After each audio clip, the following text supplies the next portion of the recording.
Hi friends, അപ്പോൾ നമ്മൾ ഇന്ന് ഈ വീഡിയോയിലൂടെ പഠിക്കാൻ പോകുന്നത് ബിടെക് S4ൻ്റെ probability distribution transforms and numerical methods എന്ന് പറയുന്ന കോഴ്സിൻ്റെ 5ാമത്തെ മോഡ്യൂളാണ്. അപ്പോൾ 5ാമത്തെ മോഡ്യൂളിൻ്റെ പാർട്ട് 4ആണിത്. നമ്മൾ ആദ്യം തന്നെ 3 പാർട്ടുകളായിട്ട് 3 വീഡിയോസ് ചെയ്തിട്ടുണ്ട്. അപ്പോൾ കണ്ടിന്യൂഷൻ കിട്ടാൻ വേണ്ടിയിട്ട് നിങ്ങൾ ആദ്യത്തെ 3 വീഡിയോസും കണ്ടിട്ട് വേണം ഈ ടോപ്പിക്കിലേക്ക് വരാനായിട്ട്. അപ്പം നമ്മൾ കഴിഞ്ഞ വീഡിയോയിൽ, അതായത് പാർട്ട് 3ൽ നമ്മൾ പഠിച്ചതും സംസാരിച്ചതും എല്ലാം അൺഈക്വൽ ഇൻ്റർവെൽസ് വരുമ്പോൾ നമ്മൾ എങ്ങനെയാണ് ഇൻ്റർപൊളേറ്റ് ചെയ്യുന്നതെന്നുള്ളതാണ്. അപ്പം നമ്മൾ അതിന് പഠിച്ചൊരു പേരുണ്ട്, ലഗ്രാഞ്ചസ് ഇൻ്റർപൊളേഷൻ എന്നാണ് നമ്മൾ പഠിച്ചത്. അപ്പം നമുക്കത് അൺഈക്വൽ ഇൻ്റർവെൽസിൽ മാത്രമേ നമുക്ക് യൂസ് ചെയ്യാനായിട്ട് സാധിക്കുകയുള്ളൂ. ഈ വീഡിയോയിൽ നമ്മൾ നോക്കുന്നത് ഇൻ്റർപൊളേഷൻ ഓഫ് ഈക്വൽ ഇൻ്റർവെൽസാണ്.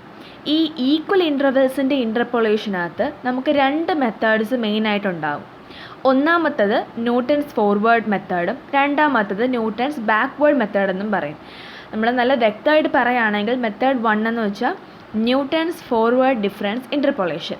അപ്പോൾ നമ്മൾ ഇന്ന് ഈ വീഡിയോയിൽ നോക്കാൻ പോകുന്നത് എന്താണ് ന്യൂട്ടൺസ് ഫോർവേഡ് ഡിഫറൻസ് ഇൻ്റർപൊളേഷൻ എന്ന്. ഇപ്പം ഞാൻ ഇതിൻ്റെ താഴെ ഇവിടെ കൊടുത്തേക്കുന്നതൊക്കെ ഒരു കഥ കണക്കുള്ള സംഭവങ്ങളാണ്. നമുക്കറിയാം y = f(x) ആണ്. നമ്മളതിപ്പം ഈക്വൽ ഇൻ്റർവെൽസിലായാലും അൺഈക്വൽ ഇൻ്റർവെൽസിലായാലും നമ്മൾ എടുക്കുന്ന ഒരു ഫംഗ്ഷൻ നമ്മൾ ഒരു വേരിയബിളിലേക്ക് അസൈൻ ചെയ്തിട്ടുണ്ട്. ഇനി ഇവിടെ പറയുന്നത് f0 തൊട്ട് fn വരെയുള്ള വാല്യൂസിന് അത് സാറ്റിസ്ഫൈഡ് ആണ്. അപ്പം f0 തൊട്ട് fn വരുമ്പം കറസ്പോണ്ടിങ് ആയിട്ട് വേറൊരു വാല്യൂസും കൂടെ വരണമല്ലോ എക്സിൻ്റെ. അത് നമുക്ക് x0 തൊട്ട് xn വരെ കൊടുക്കാം. അങ്ങനെയാണെങ്കിൽ ന്യൂട്ടൺസ് ഫോർവേഡ് ഡിഫറൻസ് ഇൻ്റർപൊളേഷൻ്റെ ഇക്വേഷനാണ് ഈ കൊടുത്തിരിക്കുന്നത്.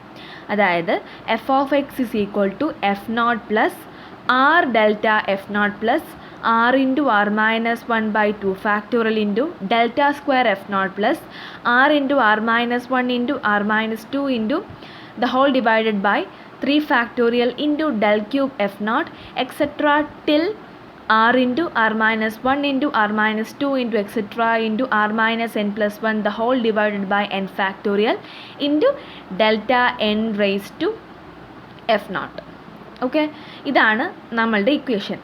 കേൾക്കുമ്പോഴും കാണുമ്പോഴും നമുക്കിത് ഭയങ്കര കോംപ്ലിക്കേറ്റഡ് ആയിട്ടുള്ള ഇക്വേഷനായിട്ട് തോന്നും, പക്ഷേ വളരെ സിമ്പിളാണ്.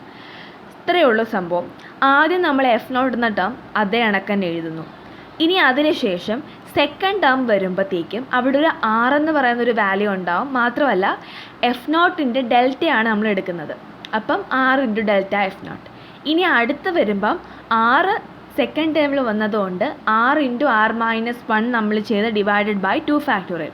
സത്യം പറഞ്ഞാൽ r/1 ഫാക്ടോറിയൽ ഉണ്ട് സെക്കൻഡ് ടേമിൽ. നമ്മളത് 1 ഫാക്ടോറിയൽ ഇസ് 1 ആയതുകൊണ്ട് തന്നെ നമ്മളത് കൺസിഡർ ചെയ്യുന്നില്ല. അതാണ് നമ്മളവിടെ എഴുതാത്തത്. ഇനി സെക്കൻഡ് ഫാക്ടോറിയൽ എഴുതി, means 2 factorial into delta square f0. ഈ ഒരു ഫോമിൽ അങ്ങ് പോയാൽ മതി. ഇനി തേർഡ് ടേം വരുമ്പം r × r-1 × r-2. അതായത് ന്യൂമറേറ്ററിൽ 3 ടേം തന്നെ ഉണ്ടാവും, ഡിനോമിനേറ്ററിൽ 3 ഫാക്ടോറിയൽ ആയിരിക്കും. അപ്പം നമുക്ക് എന്തുമാത്രം f0 ഉണ്ടോ അല്ലെങ്കിൽ ഡെൽറ്റ കിട്ടുന്നുണ്ടോ അതനുസരിച്ച് ഇങ്ങനെ പൊയ്ക്കൊണ്ടേ ഇരിക്കുക. നിങ്ങൾക്ക് ഇപ്പം ഇത് പറഞ്ഞാൽ അത്രയ്ക്ക് അങ്ങോട്ട് കത്തില്ല. നമ്മൾ പ്രോബ്ലത്തിലേക്ക് പോകുമ്പം നിങ്ങൾക്ക് നല്ല വ്യക്തമായിട്ടത് മനസ്സിലാവും. വളരെ സിമ്പിളാണ്. ഇനി നമുക്കിവിടെ ആവശ്യമായിട്ടുള്ള വേറെ കുറച്ച് ടേംസ് ഉണ്ട്. അപ്പോൾ ഇത് നമ്മൾ കാണാതെ പഠിച്ചതിനും വെച്ചേക്കാം. അതിൻ്റെ ഒന്നാമത്തെ ടേമാണ് എന്താണ് r. r എന്ന് പറഞ്ഞാൽ x-x0/h എന്നാണ്. അത് നിങ്ങൾ സ്റ്റഡി ചെയ്ത് വെച്ചേക്കുക. അതേപോലെ തന്നെ എന്താണ് h എന്ന് ചോദിക്കും. h എന്ന് വെച്ചാൽ xi+1 - xi. അപ്പോൾ അത് നിങ്ങൾ മനസ്സിലാക്കി കാണാതെ പഠിച്ചു വെച്ചേക്കാം. ഓക്കെ, നമുക്ക് ഈ r കണ്ടുപിടിക്കാനാണ് h ആവശ്യമായിട്ട് വരുന്നത്. അപ്പം നമ്മൾ ആദ്യമേ കണ്ടുപിടിക്കേണ്ടത് h ആണ്. h എന്ന് വെച്ചാൽ ഒരു ഹൈറ്റ് അല്ലെങ്കിൽ ഒരു വിഡ്ത്ത് എന്നാണ് അതിൻ്റെ സൂചന. ഓക്കെ, ഇനി അടുത്തൊരു ടേം, അത് നിങ്ങൾക്ക് സിമ്പിളായിട്ട് അറിയാം.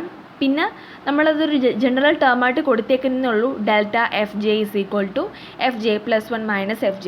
അതെന്താ സംഭവം എന്ന് ഞാൻ പ്രോബ്ലം ചെയ്യുമ്പോൾ പറഞ്ഞുതരാം. അപ്പോൾ നമ്മൾക്ക് ആദ്യം തന്നെ പ്രോബ്ലത്തിലേക്ക് പോവാം. ഇവിടെ നമ്മൾ പ്രോബ്ലം നോക്കുമ്പോൾ കാൽക്കുലേറ്റ് 4D എന്ന് വെച്ചാൽ 4 ഡെസിമൽ വാല്യൂ എന്നാണ്. അപ്പോൾ ഞാൻ ചുരുക്കി എഴുതിയിരിക്കുന്നതാണ് 4D എന്ന്.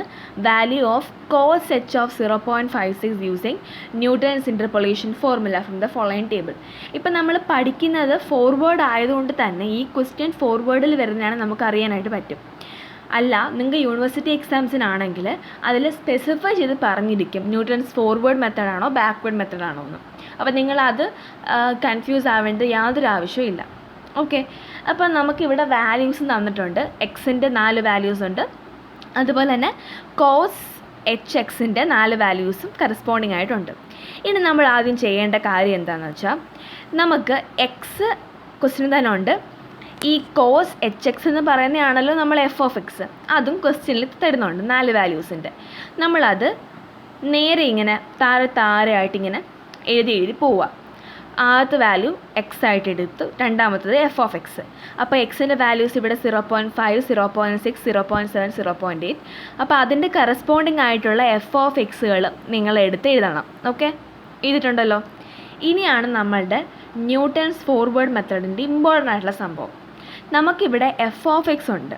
ഇനി നമുക്ക് കണ്ടുപിടിക്കേണ്ട കുറച്ച് ടേമുകളാണ് ഡെൽറ്റ എഫ്, അതുപോലെ തന്നെ del square F, del cube F. അപ്പം ഇത് എത്ര തവണ പോകുമെന്ന് നിങ്ങളിത് ഡിഫറൻസ് എടുത്താൽ മാത്രമേ നിങ്ങൾക്ക് മനസ്സിലാവത്തുള്ളൂ. ഡിഫറൻസ് എന്ന് ഉദ്ദേശിക്കുന്നത്, നിങ്ങൾ എഫ് ഓഫ് എക്സ് കണ്ടല്ലോ, എഫ് ഓഫ് എക്സിൻ്റെ സെക്കൻഡ് ടേമിൽ നിന്നും ഫസ്റ്റ് ടേം മൈനസ് ചെയ്യുക. അതേപോലെ തേർഡ് ടേമിൽ നിന്നും സെക്കൻഡ് ടേം മൈനസ് ചെയ്യുക, ഫോർത്ത് ടേമിൽ നിന്നും തേർഡ് ടേം മൈനസ് ചെയ്യുക. ഇതാണ് ഇതിൻ്റെ ഒരു ട്രേഡ്. ഓക്കെ, നിങ്ങൾക്കൊരു ഐഡിയ ഇപ്പോൾ കിട്ടിക്കാണും. അതായത് താഴെ നിന്ന് മുകളിലോട്ട്, സെക്കൻഡിൽ നിന്നും ഫസ്റ്റ്, തേർഡിൽ നിന്നും സെക്കൻഡ്, ഫോർത്തിൽ നിന്നും തേർഡ്. ഞാൻ ആരോ ഇട്ടിട്ടുണ്ടത്, അതുകൊണ്ട് നിങ്ങൾക്ക് നല്ലപോലെ വ്യക്തമായിട്ട് മനസ്സിലാവും.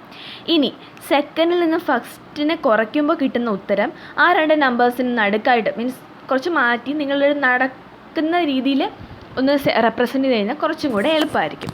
അപ്പം നമ്മളതിൻ്റെ ആൻസർ എഴുതി. ഇനി അതേ കണക്ക് തേർഡിൽ നിന്നും സെക്കൻഡ് കുറച്ചിട്ടുള്ള ആൻസർ എഴുതി, ഫോർത്തിൽ നിന്നും തേർഡ് കുറച്ചിട്ടുള്ള ആൻസറും എഴുതി. ഇതാണ് നിങ്ങളുടെ ഡെൽ എഫ് എന്ന് പറയുന്നത്, തേർഡ് ടേം. ഇനി നമ്മൾ ഈ പ്രോസസ്സ് റിപ്പീറ്റ് ചെയ്തുകൊണ്ടേ ഇരിക്കുക. ഇനി നമുക്കിപ്പോൾ ഇവിടെ 3 ടേം കിട്ടി. അപ്പം നമ്മൾ എന്ത് ചെയ്യുക, സെക്കൻഡിൽ നിന്ന് ഫസ്റ്റും കുറയ്ക്കാം, തേർഡിൽ നിന്നും സെക്കൻഡും കുറയ്ക്കാം. അപ്പം നിങ്ങൾക്ക് 2 വാല്യൂസ് കിട്ടും. പിന്നെ നിങ്ങൾക്ക് അപ്പം നമുക്ക് ഡെൽ സ്ക്വയർ എഫ് കിട്ടി. ഡെൽ സ്ക്വയർ എഫിൻ്റെ സെക്കൻഡിൽ നിന്ന് ഫസ്റ്റ് കുറയ്ക്കുമ്പം ഡെൽ ക്യൂബ് എഫും കിട്ടും. നമ്മളിത് എത്ര തവണ ചെയ്യണമെന്ന് ചോദിച്ചാൽ, ലാസ്റ്റ് ഒരു സിംഗിൾ വാല്യൂ കിട്ടുന്നവരെ ചെയ്തുകൊണ്ടേ ഇരിക്കണം. ഇവിടെ ഇപ്പോൾ 4 ടേംസേ ഉള്ളൂ. 4 ടേംസ് മീൻസ് 4 എഫ് ഓഫ് എക്സുകളെ ഉള്ളത് കൊണ്ട് നമുക്ക് ഡെൽ ക്യൂബ് എഫ് വരെ നിർത്താം. 5, 6 അങ്ങനെ പോകുമ്പോഴത്തേക്കും ഡെൽൻ്റെ വാല്യൂസ് കൂടി വന്നുകൊണ്ടേ ഇരിക്കും. ഓക്കെ, ഇനി നമ്മൾ ന്യൂട്ടൺസ് ഫോർവേഡ് മെത്തേഡ് ആയതുകൊണ്ട് തന്നെ നമുക്ക് പ്രിഫറൻസ് കൊടുക്കേണ്ടത് ആദ്യത്തതിനാണ്. അതായത് ഞാനിവിടെ ഓവൽ ഷേപ്പിൽ അല്ലെങ്കിൽ സർക്കിളിനകത്ത് റെപ്രസെൻറ്റ് ചെയ്തിരിക്കുന്ന വാല്യൂസാണ് നമുക്കിനി ആവശ്യം. ന്യൂട്ടൺസ് ഫോർവേഡും ബാക്ക്വേഡും തമ്മിലുള്ള ഏറ്റവും വലിയൊരു ഡിഫറൻസ് ഈ ഒറ്റ സംഭവം മാത്രമേ ഉള്ളൂ. ഇക്വേഷൻസിൽ വ്യത്യാസം ഉണ്ടെങ്കിലും ഏറ്റവും വലിയ ഡിഫറൻസ് ഇതാണ്. ന്യൂട്ടൺസ് ഫോർവേഡിൽ നമ്മൾ എല്ലാ വാല്യൂസിൻ്റെയും ആദ്യത്തെ വാല്യൂ സെലക്ട് ചെയ്യുന്നു. ഓക്കെ, അപ്പം നമ്മൾ ആദ്യത്തെ വാല്യൂ സെലക്ട് ചെയ്തു. ഇനി നമുക്ക് നോക്കാം. എക്സിനകത്ത് നമ്മൾ ആദ്യം സെലക്ട് ചെയ്തേക്കുന്നത് 0.5 ആണ്. അതാണ് നമ്മളുടെ x0 ആദ്യം കിടക്കുന്നത്. ഇനി എഫ് ഓഫ് എക്സിൽ ആദ്യം സെലക്ട് ചെയ്തേക്കുന്നത് 1.127626, അതാണ് നമ്മളുടെ F0. ഇനി അടുത്തത് ഡെൽറ്റ എഫ്0 അപ്പോൾ എന്തായിരിക്കും 0.057839. ഡെൽ സ്ക്വയർ എഫ്0 അല്ലെങ്കിൽ del square F 0.011865. Del cube F 0.000697. അപ്പോൾ നമുക്കിവിടെ x0 കിട്ടി, F0 കിട്ടി, del F, del square F, del cube F എല്ലാം കിട്ടി. ഇനി നമുക്ക് കണ്ടുപിടിക്കേണ്ട 2 ടേംസാണ്. ഒന്ന് ആറും കിട്ടണം, എച്ചും കിട്ടണം. എച്ച് എന്ന് വെച്ചാൽ വളരെ സിമ്പിളാണ്. അതായത് നമ്മൾ എക്സിൻ്റെ കുറേ വാല്യൂസ് ഉണ്ടല്ലോ, 0.5, 0.6, 0.7, 0.8. അതിൽ രണ്ടാമത്തെ ടേം മൈനസ് ആദ്യത്തെ ടേമാണ് എക്സിൻ്റെ value. Like x1 minus x0. ഇപ്പോൾ ഇവിടെ രണ്ടാമത്തെ ടേം എന്താ, 0.6 മൈനസ് 0.5, നമുക്ക് 0.1 കിട്ടും. അതാണ് നമ്മളുടെ എച്ച്. അതായത് ഈ എച്ച് എന്ന് വെച്ചാൽ ഏത് ടേംസ് അങ്ങോട്ടും ഇങ്ങോട്ടും മൈനസിൽ സെയിം ആയിരിക്കും. ലൈക്ക് ഇപ്പം തേർഡ് 0.7 മൈനസ് 0.6 ആയാലും 0.1 കിട്ടും, 0.8 മൈനസ് 0.7 ആയാലും 0.1 കിട്ടും. അതായത് എച്ചിൻ്റെ വാല്യൂ എപ്പോഴും കോൺസ്റ്റൻ്റ് ആയിരിക്കും ഒരു ക്വസ്റ്റ്യനിൽ തന്നിരിക്കുന്ന വാല്യൂവിൽ. അപ്പം നമുക്ക് എച്ച് കിട്ടി. ഇനി എച്ച് വെച്ചിട്ട് നമുക്ക് ആറ് കണ്ടുപിടിക്കണം. അപ്പോൾ ആറിൻ്റെ ഇക്വേഷൻ എക്സ് മൈനസ് x0/h ആണ്. എക്സ് നമുക്കറിയാം. ഈ എക്സ് എന്ന് പറയുന്നത് നമ്മൾ ക്വസ്റ്റ്യൻ തന്നിട്ടുണ്ട്. അതായത് കോസ് എച്ച് ഓഫ് സംതിങ്, അതായത് 0.56. ആ 0.56 ആണ് നമ്മളിവിടുത്തെ എക്സ് എന്ന് ഉദ്ദേശിക്കുന്നത്. മൈനസ് എക്സ് നോട്ട് എന്താ നമ്മളിപ്പോൾ കണ്ടുപിടിച്ചു, 0.5 ഡിവൈഡഡ് ബൈ എച്ച് എന്താ 0.1. അപ്പോൾ നമുക്കൊരു ഉത്തരം കിട്ടും, അതാണ് 6. അപ്പോൾ നമുക്കിവിടെ കിട്ടിയ ആൻസർ 0.6 ആണ്. ഇനി നമ്മൾ ഡയറക്റ്റായിട്ട് നമ്മളുടെ ഇക്വേഷൻ f(x) എഴുതുക, സബ്സ്റ്റിറ്റ്യൂട്ട് ചെയ്യുക. അപ്പോൾ f(x) എഴുതുമ്പം നിങ്ങൾ മെയിനായിട്ട് ശ്രദ്ധിക്കേണ്ടത് ആ ഡെൽ എഫ് നോട്ട് എത്ര ടേംസ് ഉണ്ടെന്നാണ്. അപ്പോൾ ഡെൽ എഫ് ഉണ്ട്, ഇവിടെ ഡെൽ സ്ക്വയർ എഫ് ഉണ്ട്, ഡെൽ ക്യൂബ് ഉണ്ട്.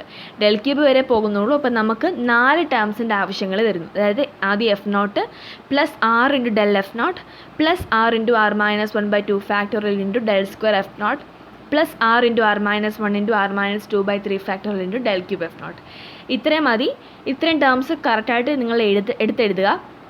നമ്മൾ കണ്ടുപിടിച്ച വാല്യൂസ് തെറ്റാതെ അതാത് സ്ഥാനത്ത് പ്ലേസ് ചെയ്യുക ആൻഡ് സോൾവ് ചെയ്യുക. നിങ്ങൾക്ക് ആൻസർ കിട്ടിക്കഴിഞ്ഞു.